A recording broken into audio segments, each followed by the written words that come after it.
Hey guys, what's going on? My name is Nick Ryan, and welcome to my channel. Because I'm such a great YouTuber so far, I actually deleted my intro that I originally recorded a week ago. So you get this little voiceover for today. This is actually being recorded in my Dodge Challenger right now. And as you can see, there isn't too much left of it. So that'll give you a little bit of hope for what we got in store. Anyway, let me give you a little voiceover and try to just paint a picture in your head for what we got in store for the build. I got this 1970 Dodge Coronet. So I got this Coronet from Wisconsin, and I got a little confession to make. It's actually not a Superbee, but it is an RT, which to some people might be a little cooler because it was a little bit more luxurious. But I'll leave that up to you. You can battle it out in the comments. It is a 1970 Dodge Coronet RT.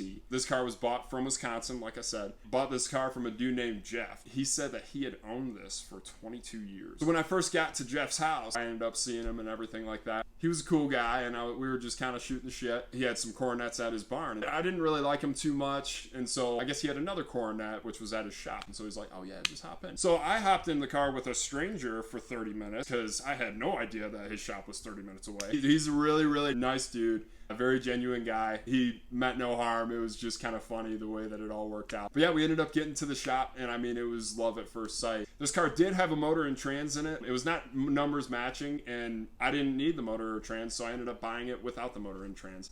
So it had originally the 440 in it. That's what it had in it when I took the car. That's also what it had in it from the factory. So basically, I bought it as a shell. Jeff had owned it for 22 years, or at least it had switched between his hands and his friend's hands for 22 years. At one point in time, he traded it for a toolbox. Now, I know that's probably going to make some of you guys cringe. I know it did for me, which is insane because the value for these cars has gone up. So why don't we chop it up?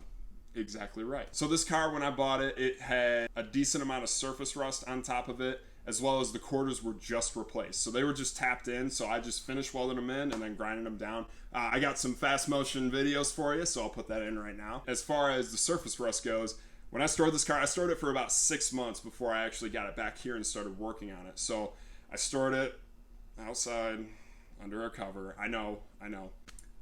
And she got a little bit more rusty. Not too much more rusty, but a little bit more. So I didn't quite ruin it, even though I'm gonna kind of ruin it anyways. But I ended up getting a paint abrasion disc, and I just kind of sanded down the whole entire car. And I got some fast motion videos of that as well, and I'll put it in right now.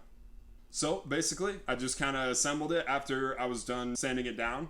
And now we're at the point in the video where we talk about the Challenger. This Challenger I ended up getting from Copart. It was in an accident. It was in a front end collision. The collision was not too severe. It ran and drove perfectly, and it's a manual, so power to you. You guys already know what a Challenger looks like and sounds like and everything. They're everywhere. And that's part of the reason why I made this build, is because nothing wrong with Challengers. I think they look so cool, but I wanted something different. That's just always how I've been, so I wanted to do something different. I was actually a Subaru guy at first, so as you can imagine the type of person I am, but we won't go into too much into that. But anyway, now we're going to be jumping to the video that I recorded last week where I talk about the goals and visions for this car. So let's get to it. So the whole idea behind this build is that we're going to have an old body style on the new chassis. So we're going to have all new amenities and luxuries of the new car, like the interior, dashboard. We're going to have all the drivetrain, powertrain, suspension, you name it. And we're going to have all of that and still look like this, and it's going to be cool.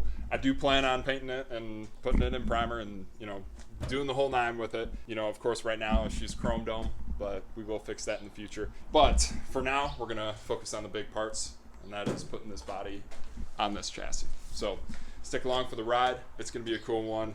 The goals for this build is that we're going to have the ultimate daily driver. Hopefully turn some heads while we're doing it.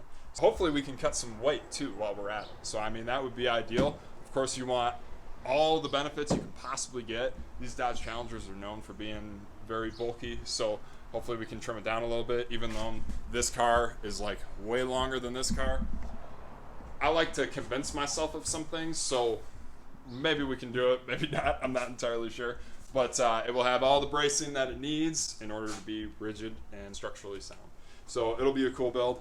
So other than the fact that this is a body swap, why is this build so cool? Well, what is this car essentially? This is a 2015 Dodge Challenger SRT 392.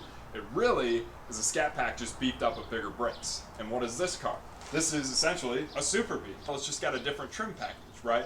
So this, if you know where I'm getting at, the logo of the scat pack, it's that B logo, right?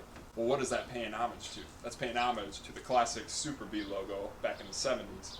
And that's why I think this build is so cool, is because it's like the new era with the old era, and it's coming together for a new age Superbee. So it's going to be a cool build. I'm going to have a lot of stuff in store. You know, there's going to be a lot of good content, and then we're going to be cutting this body up. So we're going to be moving fast, dismantling everything, you know, taking the body, fenders, everything off. We're going to be moving fast here, so it's going to be some cool content for you. But yeah, basically the goals of this build is to have the ultimate daily driver. It's going to be a cruiser. I take care of all my cars. I usually baby all my cars. It'll be a cool build. Stay tuned, and I will see you later.